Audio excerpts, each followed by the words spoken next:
here's what I'm going to do. I'm going to give you a talk on leadership. And one of the reasons I wanted to do that, because in my career, which spanned about 48 years in the Forest Service, I know that seems long, we never talked about at Humboldt State leadership.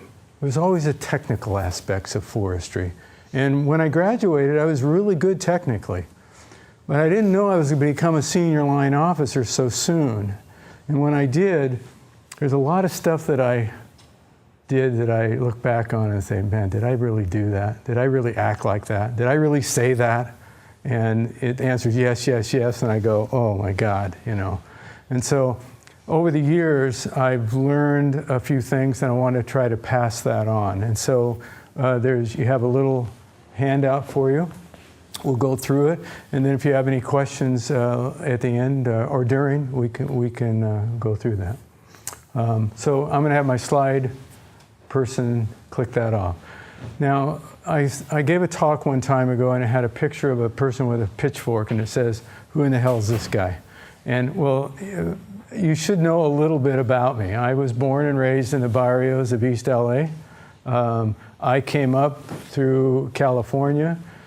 My mother was a secretary on the El Dorado National Forest, and that's how I got involved in forestry. She kept saying, this forestry stuff is pretty good. What she was saying is, these people that I work for are pretty good. And I thought, well, that's kind of nice. And I ended up getting a permanent full-time job with the Forest Service right after high school. I wasn't going to go on to college. I was a GS2, freshly minted. I was happy. One day I'd become a GS7, that would be better, but I was cool, and that was the end of that. And luckily the Forest Service and the Cal Division of Forestry helped me out, and I found my way at Humboldt State, which was remarkable for me. When you look at leaders, everybody in an organization is a leader. We have typically we say that only the boss is a leader, and then we're followers. I can promise you that at any given day, you're going to lead from behind, or you're going to lead from front. And you better know how to do both of them. And this is one of the problems. Sometimes we have people that only do leading from the front, and they forget about what it's like to be a follower. And their troops are left behind, literally. And they don't even know that they're left behind. And sometimes they're always leading from the back. You're seeing a lot of that in this current administration right now, leading from behind. And when you lead from behind, you don't get the practice skills of leading from the front. So I'll show you that in a little bit. You got to do both.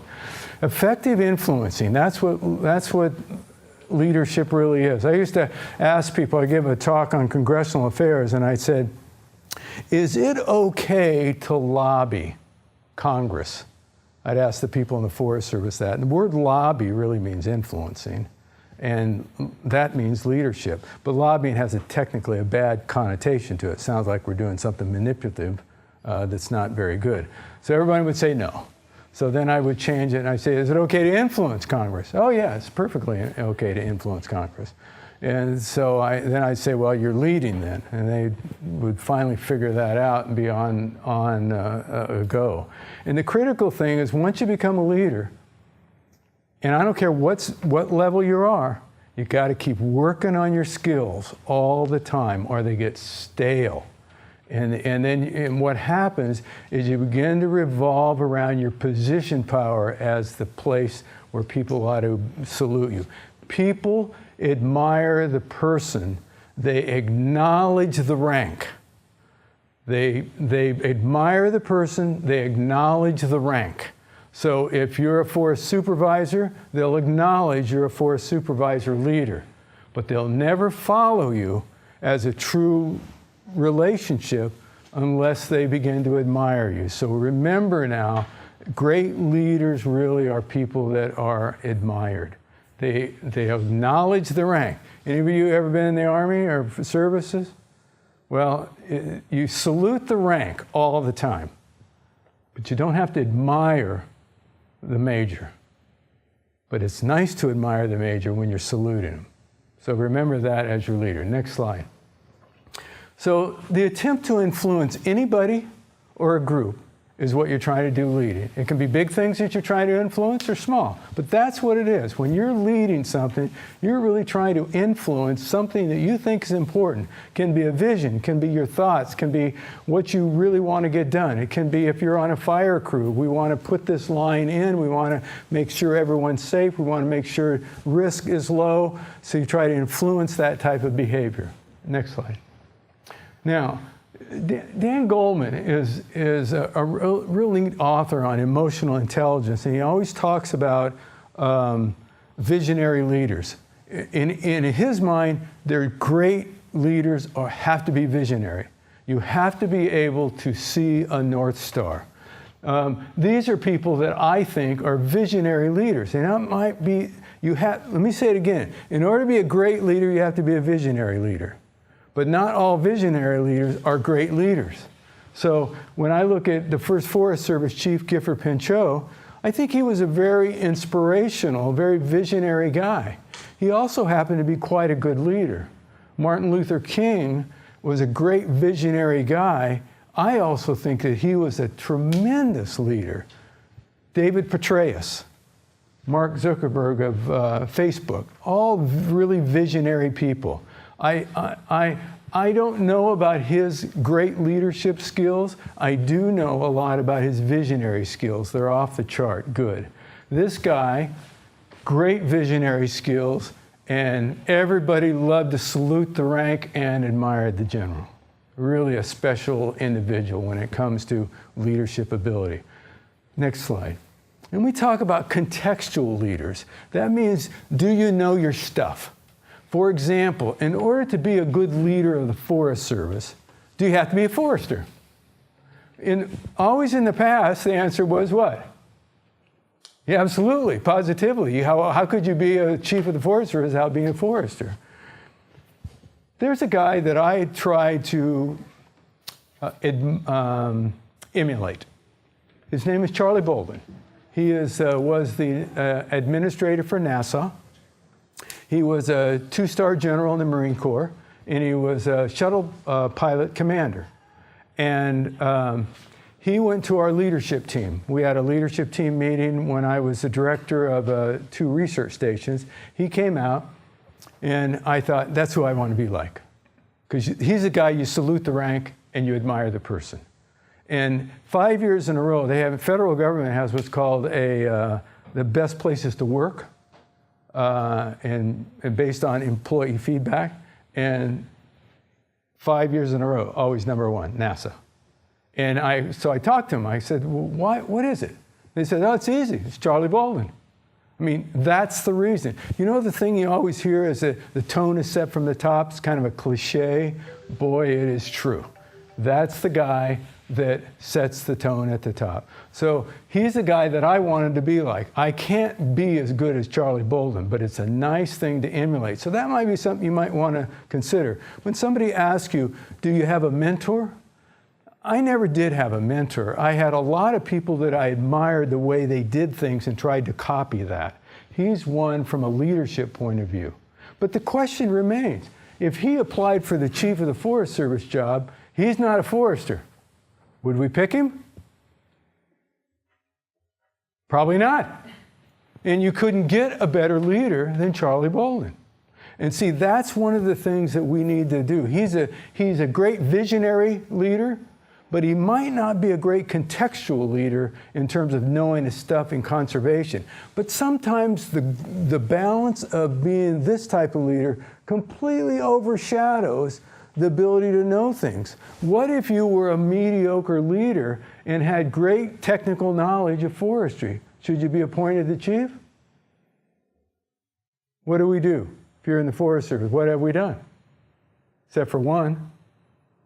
Yeah, we appoint him the chief. And do they have really good leadership skills? Not bad. But that's not a great endorsement, is it? Gee, your leadership skills aren't so bad. Your technical skills are great. Oh, could you be the boss? No, you got to weigh that out. Here's my key point. Do not be afraid to have somebody on your team that is a great visionary leader, even if they don't know everything about what you're doing. but make sure that visionary skills, that saluting the rank and admiring the person is off the charts. You don't want to get a mediocre on both sides. Let's go to the next one. Now the question is, can you find them with both? The answer to that is yes. You got to work at it though. Colin Powell, again, salute the rank, admire the person. Great knowledge about his context of stuff that he was in, and the chairman of the Joint Chiefs of Staff and the Secretary of State. I mean, a great American, a great patriot, and a great human being. This lady here, does anybody know who she is? Her name is Wangari Maathai. She was a conservationist out of Ethiopia. She's passed away now. But she brought in the whole notion of forestry to Ethiopia, and Nigeria. And she was captivating in her vision, and she was unbelievably knowledgeable, and people would follow her anywhere. So when you hear people say that, I'll follow that person anywhere, that usually means that leader really knows his or her stuff, and they have the ability to shape a North Star. And so if you're going to get into being a leader, no matter if it's a fire crew or a chief of the Forest Service or a State Department chair, think in terms of both of those contextual abilities and those visionary abilities. And the critical thing is admiring them. I'll try to explain some things that will get you that admiration. Anybody know who this guy is? Who?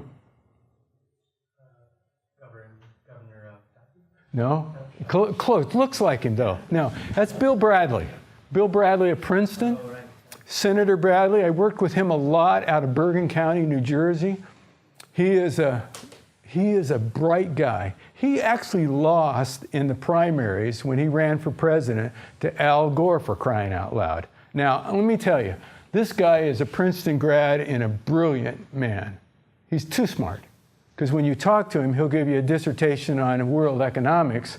And in our country right now, when people start talking about that, they gloss over because they're used to the sound bites.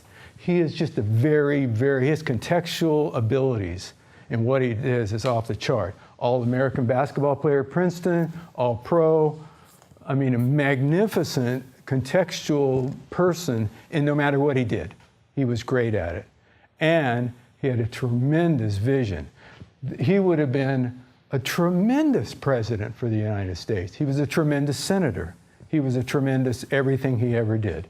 That's called him Dollar Bill Bradley. And he was, I got to know him really well over an extended period of time, and he was pretty special. So yes, we do have those leaders out there that have contextual ability and visionary ability. You put them together, they make a hard bet to not go with. That's the type of thing that you need in your organization. If you can get them both, and they're out there. Next slide. Characteristics. Some of you will look at these and say, well, those are really kind of hokey. Maybe they are, but take a look at some of the stuff you're getting. I'm not trying to talk who your politics are, but look at some of the organization stuff that we have right now in the current administration. The first one, model a set of core values. You got to be honest, and you got to be fair. Fair does not mean equal. It means fair, and you got to be consistent. Have to do that. If you lie to your troops, they'll never follow you. I can promise you, they'll never follow you. They will salute the rank, but they will never admire you.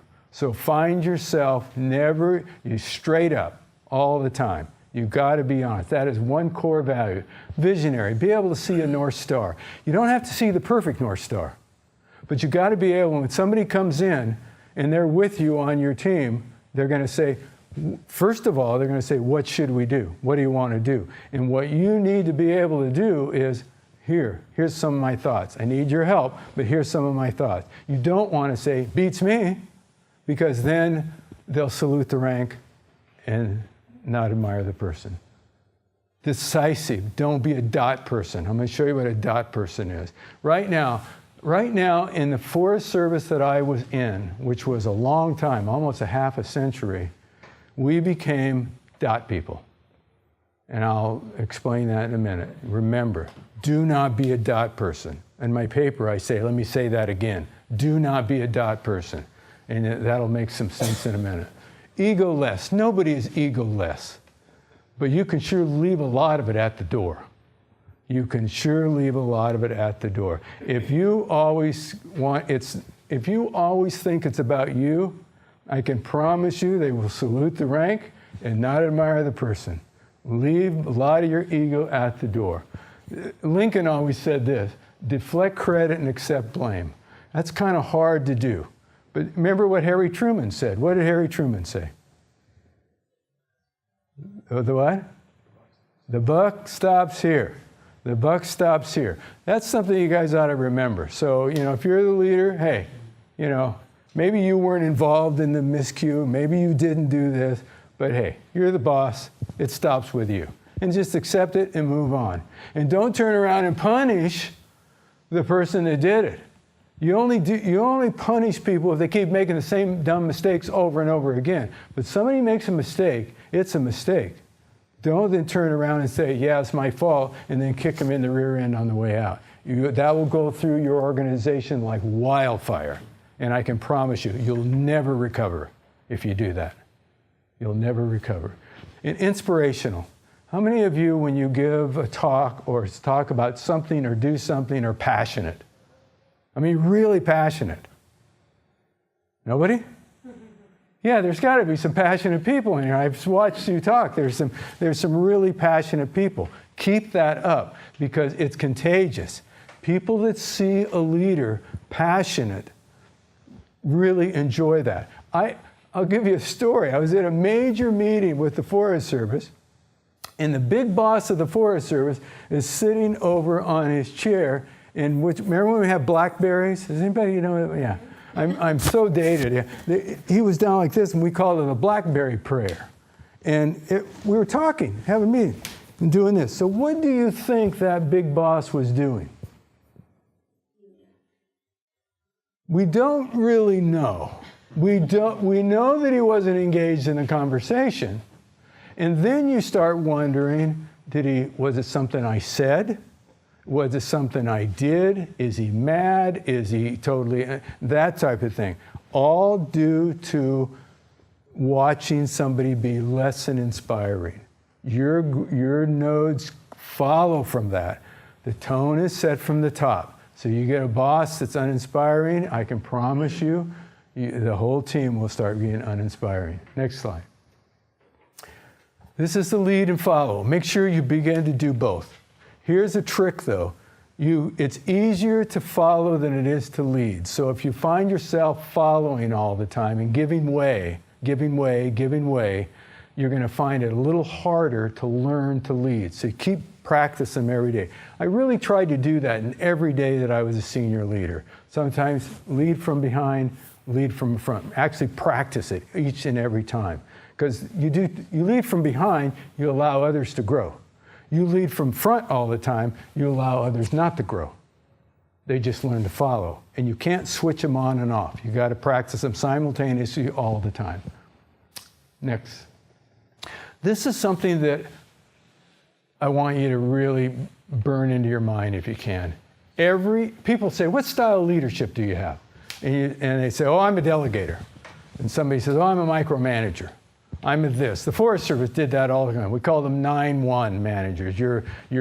I'm interested in productivity, not in people. 9 productivity, 1. Or I'm a 1-9. The opposite of that. I love people, but I don't get anything done. It always suggests an either or commitment. And it's not like that. Every task is different. And it's based on what this guy, I took a class from him. His name is Dr. Paul Hersey. He's passed away in 2012. But he says that leadership is based on individual situations, and you have to alter your leadership style based on that situation. Give you a great example, the story that happened to me. My first day as a professional forester on a ranger district. The ranger comes in, introduces himself. He says, I want you to post the wilderness boundary up by the lake. That's it. Turned around and walked away. Now, what do you think my ability was at that point in time to post the wilderness boundary up by the lake? High or low? Really low. What do you think my willingness? Now, willingness doesn't mean I don't want to do that. It usually means insecurity. It means, shit. All right, what do you think my willingness was? High or low? Very low. So when you have a low ability and a low willingness or insecurity, there's only one leadership style. And that is, I want you to tell me what to do, when to do, where to do it, and follow me up there. I don't care what you've got to do. We tend to call that micromanaging. But micromanaging in that case, when you have a low task relevant maturity, is perfect. Now, I do it again. I do it again. I do it again. Now I am a specialist at boundary location markers. Do I need to be told what to do all the time? No. Go. Get out of my face. Go. Then delegation is the appropriate one. And sometimes selling it. You know, I know you know how to do this. You've done it a couple times, but watch out. So every situation causes you to change your leadership style.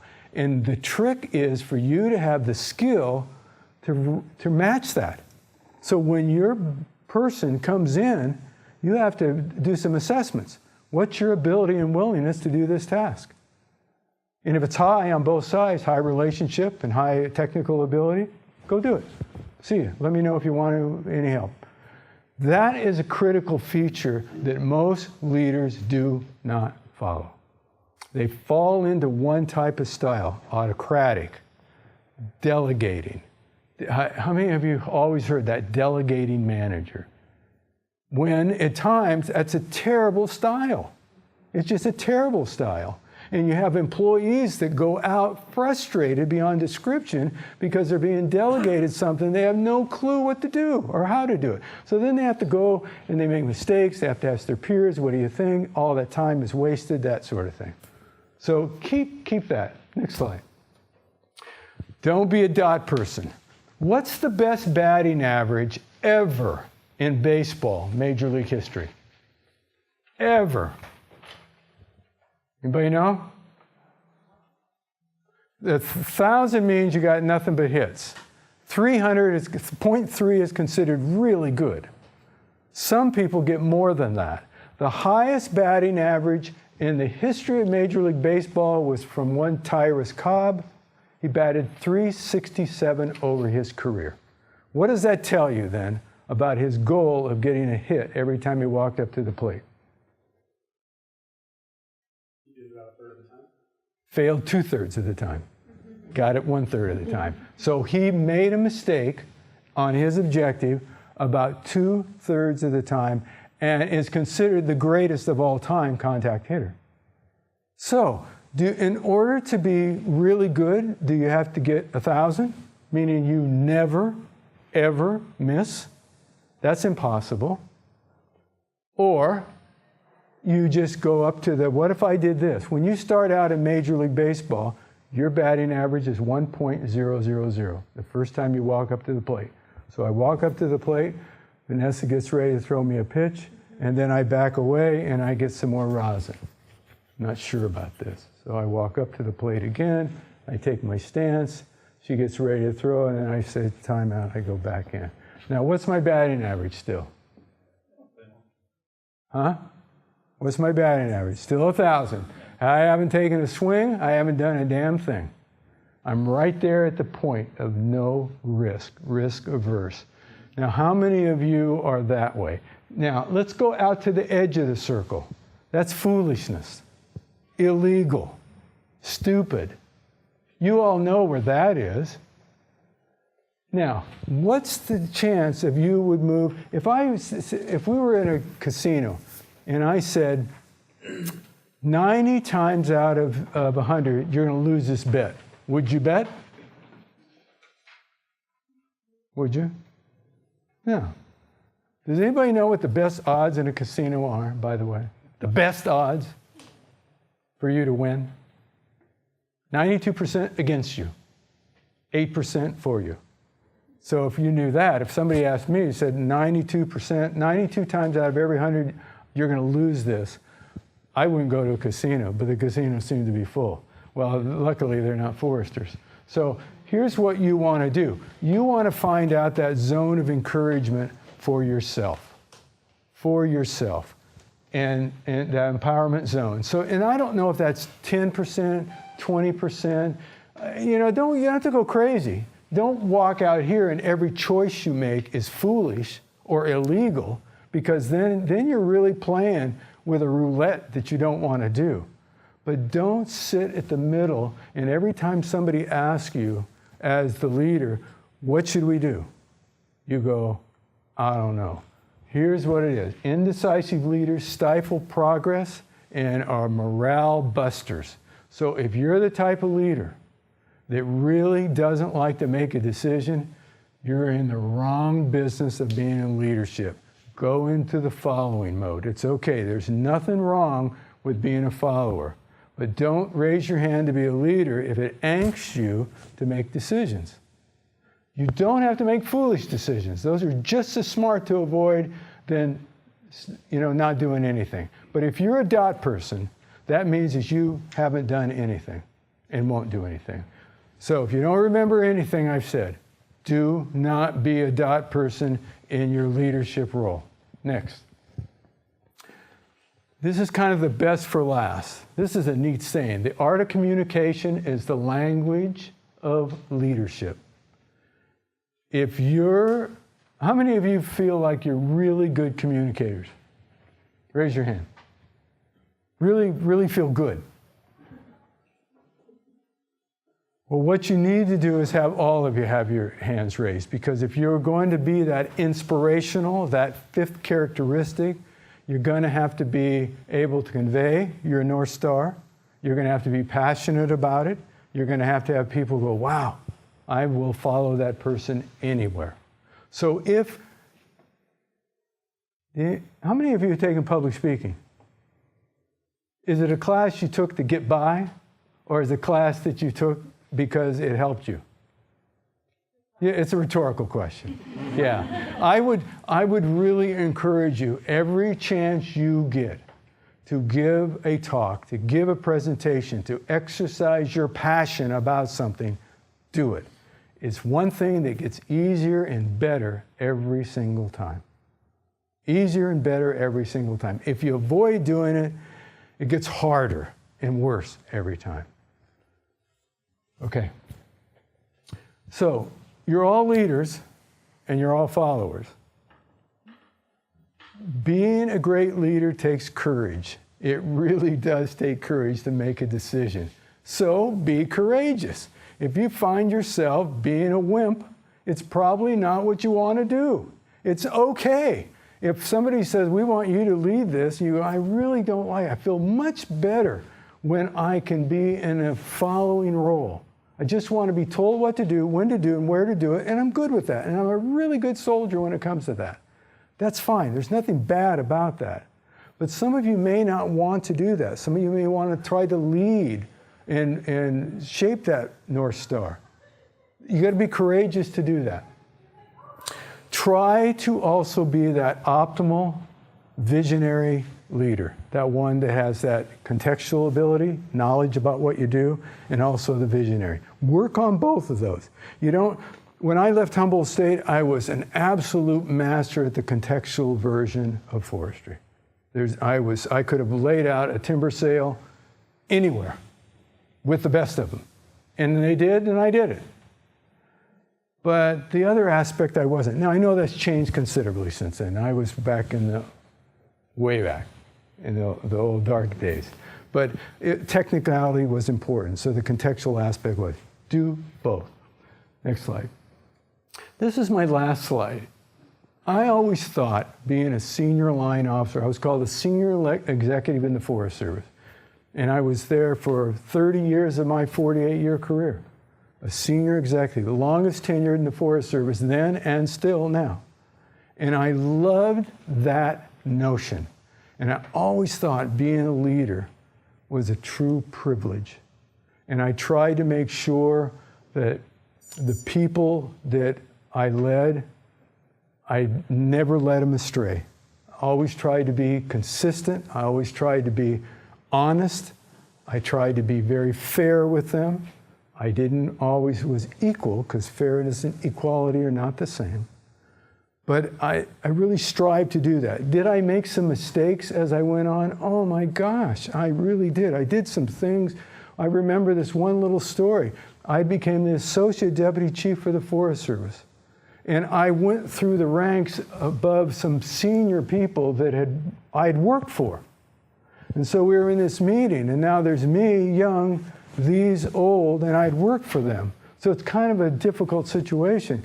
And we were wanting to do something, and we were talking, and I finally shouted out. They said, well, we're going to do this. And they said, why? And I said, because I told you so.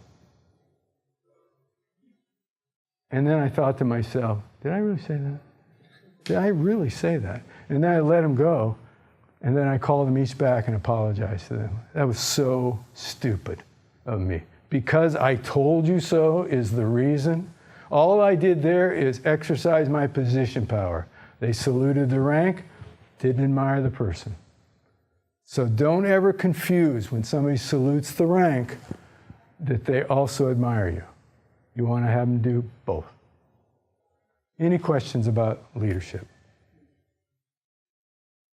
We have some time. If you have some questions one-on-one about anything, it's okay. Yeah. I know you just kind of gave a challenging example of being a leader. So that was going to be one of my questions. If you have another you could share, but also what was a feeling of success for you as being a leader in the field? Yeah.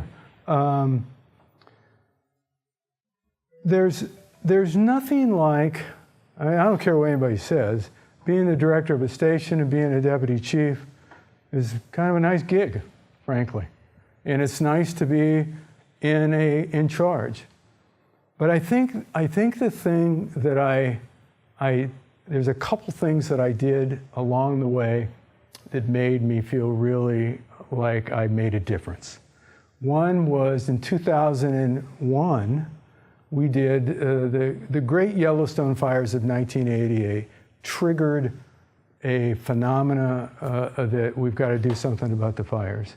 And so there was, they put me in charge of developing what's called the National Fire Plan, which we still enjoy today. And that was an extra $2 billion a year for the agency, and it still is that today, over 16 years later. And there's been a tremendous amount of good. Frankly, we've got to turn some of that around. It's been like too good. Our ability to fight fire, we put fires out 98% of the time on initial attack, and it's actually causing the vegetation types to change, and it's working against us. But that was nice. I felt really good. The other thing was during 9/11. I went to the appropriators, and I said, we're going to have to do something to memorialize what happened. And I said, I've got an idea of a living memorial project. And we could do it at the Pentagon, we could do it at Shanksville, and we could do it in New York City. And the living memorials would be where somebody plants a tree in a park, or they put some type of memory in a park, and we write it up, and we dedicate it, and it becomes part of the project. And then maybe one day that'll be all over the country where something happens and somebody wants to join the Living Memorial program. And trees were a critical aspect of that. So they liked that idea. We got a lot of money to kick it off, and then we deployed some of that action. So if you're ever interested in looking, just type up on Google Living Memorials Project. You'll really be surprised at how that's taken off over the last 16 years or so, and giving people a lot of great comfort. There's a lot of people in New York City especially that really enjoy every year to be able to be a part of that. And then the third and final thing was our involvement in the planning of the Ground Zero Memorial that you see in New York. Anybody have gone to see that? Oh, it's a magnificent thing. It'll knock your socks off. And so they asked the Forest Service to be involved in that. And so a lot of that stuff you'll see in there, from tree planting to tree care. It's gorgeous. Those three things, I think, really are things that I feel best about. Is this something we could find on Google? You can, if you at least go in and type up the memorial, and you'll see it's a 6-acre forest. That's how much this is, and all the tree care. One thing we wanted to do that I didn't do was, there it is. Yeah. There's the trees. I had somebody else doing this, but I wanted to have our forest inventory and analysis crew go in and start measuring all those trees, because soon they're going to be a care problem, a health problem. I know they will be.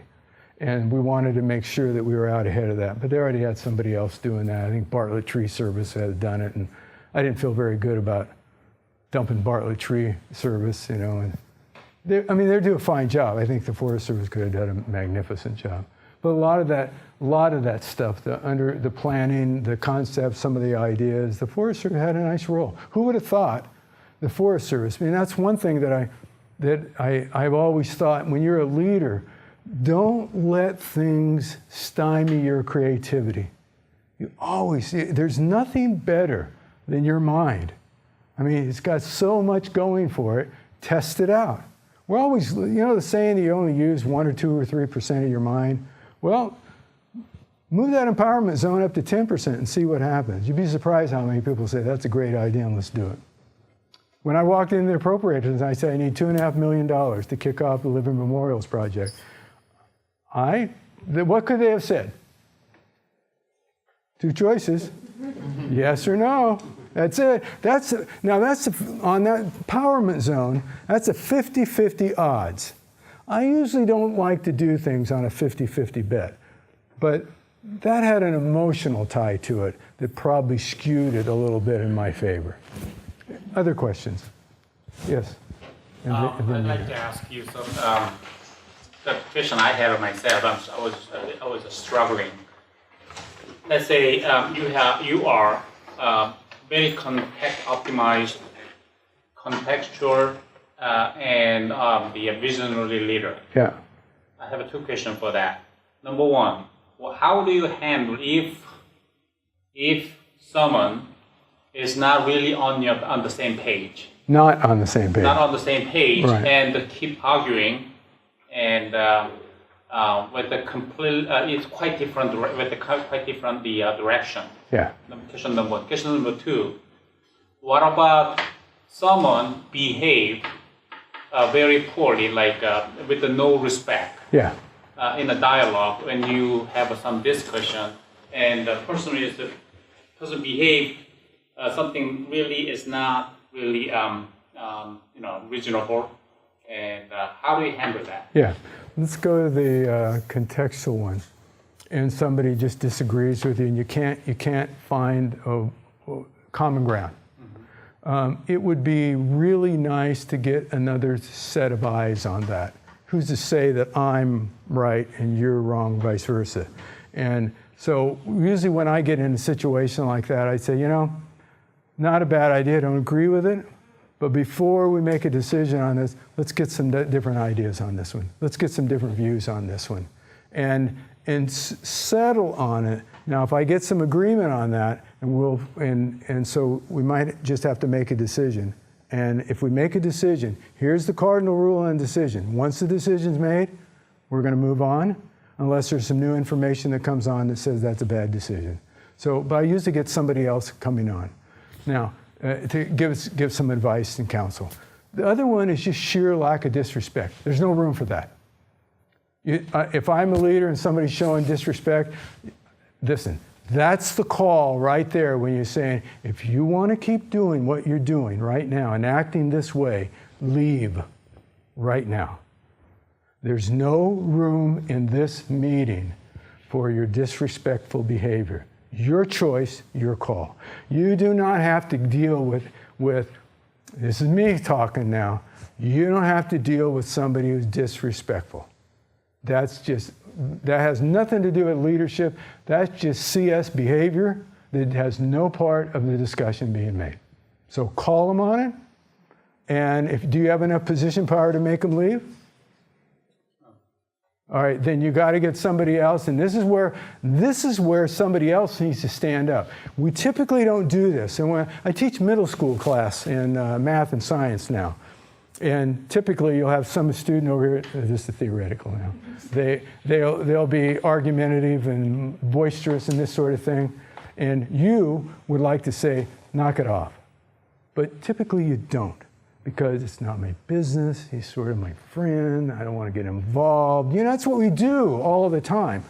That's where somebody else needs to stand up on your behalf and say, I really think that's disrespectful as well. But didn't you say a little bit ago, trying to be inclusive, trying to accommodate, as a leader? Being inclusive does not mean that you have to be disrespected. Inclusive to me means... So what I'm trying to say is that you can help them understand the way the person behaving is not really appropriate. You can go, so you can help them understand and change their attitude and behavior. Well, if you can do that, that's great. But I was interpreting they were being disrespectful, you were putting up with it, you were putting up with it, and they're being disrespectful, and they're just being on and on and on. And finally, at that point in time, it said, it really is nice as a team, somebody else saying, I see that too, we would like to have you leave. Now, if I have enough position power, let's say I'm the boss, I'm just saying, I've heard it enough, that's it. One more time, out the door. Do not be afraid to make those decisive decisions. Otherwise, everybody else in the room will see you as easy and permissive. And they will then say, when I get ready to do that, I'm going to do it because you don't do a thing about it. Sometimes you got to kick ass and take names. You just have to do it. I'm sorry. Okay. And then you. The one little bit ago, you mentioned about, let's take a third opinion. As I'm talking about. Yeah. Let's take a third opinion, see what other people think about. Yeah. And sometimes in society, in the meeting, people being, if there's a big group, many people in the group sometimes get frustrated because I like our leader make a decision, proceed, rather than dragging and go on and go on and go on. See, what you just said is critical. You've got to assess, how long am I letting this thing go on? Because there's a lot of leaders that enjoy the rock and the road concept. What that means is somebody is arguing, argue, and they'll just let the arguing take over the meeting, and then finally says, well, we're out of time. We'll continue this sometime later. That is a morale buster and really discouraging. So you have to, what you don't want to do is say, because I said so, too prematurely. Let it go a little bit. You've heard enough. Here's Max Peterson was the chief of the Forest Service, and I always quoted this, called the Max Peterson rule. Max Peterson would really get engaged and really listen, but he said, I just want to remind you all that I have 51% of the vote. And when I've had enough, I'll tell you that. So he would say, we've had enough. This is what we're going to do.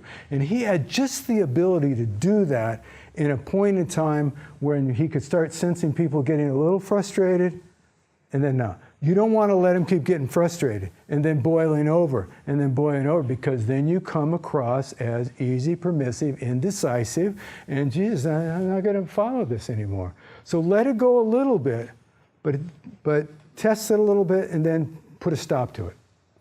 Question? Thank you. Actually, I want to comment on that last comment, which is what can be extremely helpful when, instead of just letting everyone argue, is to acknowledge, oh, so you're thinking this. You're afraid of that? Were you wanting this to happen? That diffuses. Anyway, but that's, I'm just humoring. My question was, I often see products that come out of even the school district, like a brochure that's printed that is just so mind-blowingly badly written out of the school district, and it's on, anyway. And so, how do these things happen? Isn't someone looking at them? Because anyone in the pub? That's the question. And then it relates back to your tree thing, and you were saying it was going to become unhelpful or needing to be why is that so quickly starting to become a problem? Was it overplanted, wrong type of tree, and how did that happen? Let's go to the why do some people turn out crap? That was your first question. Hey, it happens. The school districts, and I really have a passion for school districts. Most of them do not have communication shop people. Most of the time that something comes out of the district is usually a team of school teachers. Teachers do some things really well. Sometimes they're not grand communicators except in the content area that they have, like science, math, whatever. And so sometimes it does come out and you go, I can't believe you turned this out. It does happen. I don't make any excuses for that, except it does happen. We try, in the Forest Service, we try to do a lot better at that, but there's some times when we just turned out some stuff that wasn't good. It's really important that when you have a product line that is front and center in communication, you better put your best people on it, always, because communication is the root cause of all success or evil. And lack thereof will kill you. If it's unclear, if it's ambiguous, if it's appearance going, this is a bunch of crap, that sort of thing. The trees. Picture the climate in New York City. Lots of cars, lots of people wanting to be around the trees, lots of people bringing in stuff like critters and stuff, but they don't even know. And you have a confined place there. And so it's really, those trees need to really be, they're almost like in a nursery that's constantly exposed to millions and millions of impacts every week. And so I'm afraid that and they're close. They're close to a point of not being real. And so it's going to take really a good bout of information to make sure that we watch the quality of the growth and in the leaves and any bugs or anything, and be responsive to those from an inventory and analysis point of view, as opposed to a tree care point of view, meaning what is Bartlett? No offense to Bartlett. What do they usually do? They chop branches off or get rid of a tree and plant another one. And some of those trees have been planted by people that there's a whole bunch of stuff behind those trees, a whole bunch of emotions behind those trees, a whole bunch of people behind those trees. So they're living memorials, and having them cut down is not going to be helpful. So I just think they're going to have to spend some real energy managing that 6-acre forest really well. Other questions? Did you know in advance that it was that the plan would be overplanted? It's hard to be critical of something as special as that. But when we went in there, we didn't say it's overplanted. We just said the trees are planted, they're very close, there's a lot of them, you have a lot of impact, you better pay a lot of attention to this. It's very difficult of something that special to be critical of it, because everybody in New York, I'm telling you, everybody in New York, their emotions are so raw still today that it just wouldn't be the right thing to do. Any other questions you might have? You okay? I have one, Michael. Yes. When you were a student, much like these students here, what was your first step out of college to set you on your path to get to where you are now? It's not like they're going to be able to graduate and go straight up to Pentagon meetings or right. top DC meetings. What's their first step to work towards? Mine was a little different. Remember I told you I had a permanent job as a GS2. I held stakes. That was called cut and fill stakes. Everybody know what those are? You know, when you lay out a line on a road, P-line points, you have cut so much and fill so much on the road. I didn't even get the right to cut and fill. I just carried the stakes. That was my job. And so when I finally went to Humboldt, which was really by chance, and all during the summer, I would be guaranteed a job because I was permanent full-time. But when I graduated, I was the district forester. And then they called them when you got your first district job as a forester, you're called JF, junior forester, for 1 year. It wasn't official, but you knew, because everybody would call you, that's the JF for the district.